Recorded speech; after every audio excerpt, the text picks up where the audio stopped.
I've tried to film this video too many times to not just do it, so I'm just gonna do it.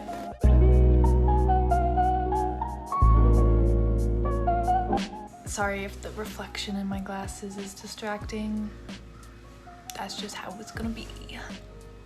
The idea for today's video is that I will be talking about my experience in school while doing art studies, things that I need to practice drawing. I haven't really filmed that part yet, so that will be up to future Claire to decide. When I was 11 years old, I was told that I was a C student. I got a 20 out of 50 on the map quiz of the United States, so I got 20 states out of the 50. I was told that that made me stupid. So from 11 years old, I thought I was stupid. No matter what I did after that, if I got good grades, I always just thought, oh, this was luck because I don't deserve that grade. I still suffer from imposter syndrome every time I get good grades. Even in college, I feel like, well, this was just lucky. Like, this subject was actually easy and I've just happened to fall into the easiest classes in my college, and that's why I'm doing well. And I think that's the way a lot of kids feel when it comes to school and the school system. And I wanted to talk about the other subliminal messages that school teaches you. So the subject of physical education is one that I think about a ton because I'm a student athlete, and a lot of my early experiences of, I guess, competition were in physical education. And I think it set up this idea that any form of movement or moving your body was competitive, which I think is very damaging. I know it either went two ways for people. The people who were inherently competitive would thrive, meaning they would push themselves super hard and always feel like they had to look like they were good. Otherwise, they would be made fun of. And that shows up for me in my track team. If I have a bad week, or if I have a bad day, or if I'm learning something new, I don't want people to see me. And I feel like if they do see me, they'll realize that I don't belong there. So I really feel like my value is based on how I perform. And then I know it turned out the opposite way for a lot of people who are scared to exercise because it can be embarrassing, and people would look down on the people who were the slowest, who were the worst at the sports we were playing. And I think where it was the worst was when we had, I don't know what it's called. It's like the physical tests. So we do the fitness gram pacer test, which was, it actually now is classified as child abuse, which I mean, we kind of knew it then, but that was the most stressful day of the year for me. Let me explain the fitness gram pacer test before I get into it. Basically, the Fitness Gram Pacer test is a multi-stage aerobic capacity test that progressively gets more difficult as it continues. The 20-meter pacer test will begin in 30 seconds. Line up at the start. The running speed starts slowly, but gets faster each minute after you hear this signal. A single lap should be completed each time you hear this sound. Remember to run in a straight line, and run as long as possible. You don't know when it's beeping. There's no countdown, there's no nothing. It's just purely driven by fear. Feel it.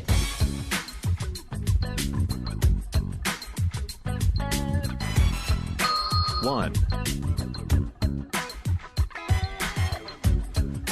Yeah, and that you keep going back and forth, and the beeps get closer together, and that's supposed to measure how physically fit you are, I guess.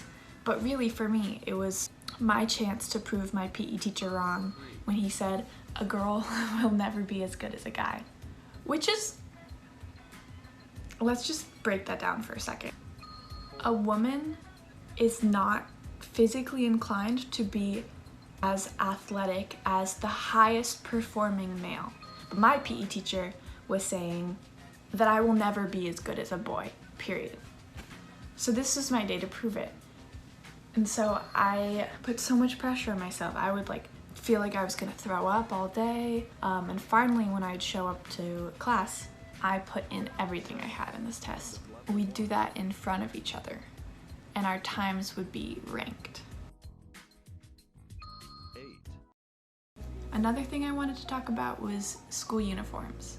The myth that a school uniform is an equalizer is just so dumb to me. It's not an equalizer because the price of uniforms are not regulated, and if someone's looking to find out your socioeconomic class, there's other ways to find out. There's the shoes you wear, there's your backpack, there's like the school supplies you have, your phone, like so many things. Another YouTuber was talking about this, which actually prompted me to make this video. Her name's Lena Norms. What she said was that whole mentality of like we have to equalize people, that's kind of putting an emphasis on the fact that it's shameful to have parents that can't afford certain things, and really it's enforcing the idea of protecting the bully, not protecting the student who could be bullied. If those people are out there and they have these beliefs that certain classes are lesser than others, that's a teaching opportunity. Also, I found when I went into high school after having 8 years of wearing the same uniform, I had no ability to dress myself. I think that is a skill that you have to develop as you grow up. And I know that it's super easy to just get dressed and go to school because you only have a few things. But I think it's a lesson that is actually worth teaching. Also, uniforms only look good on certain kinds of bodies, particularly small, skinny bodies.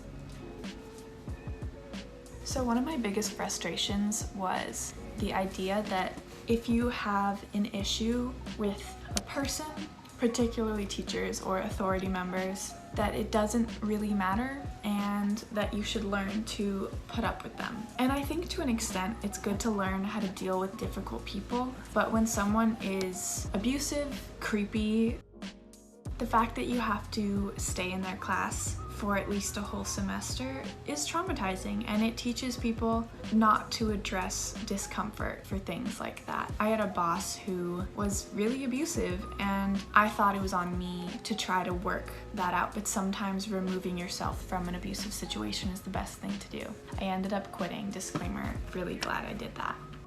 I think a lot of times the assumption was that kids are bad and they're trying to get out of stuff.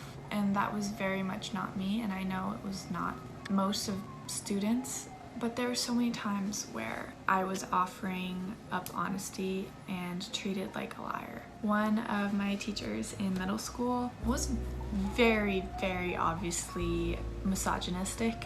I just remember how crazy that class was. It was my Spanish class, and all of the girls in my class were very quiet.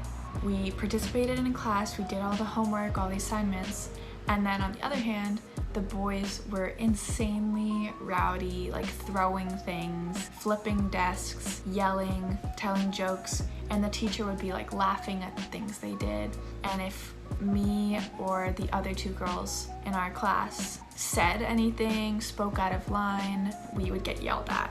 One of the boys pushed me out of my chair, like very hard, and I fell onto the floor, and I got yelled at and sent to the principal's office, which I had never gone to before. And I told him exactly what had happened, and he didn't believe me. He was like, obviously there's some other reason why you're here. It's damaging to not be trusted. As a 4th grader,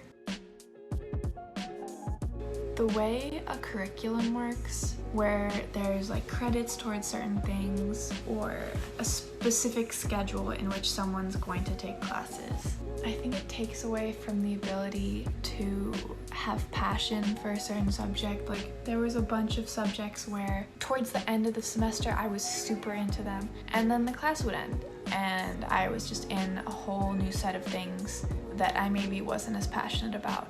If school is to prepare kids for the real world, or more like capitalism, let's be honest, I think there should be the opportunity to pursue the things they care about, right? There should be not just a structure of what a kid needs to know. There should be multiple lines of, oh, did you really like this class? Well, you can continue.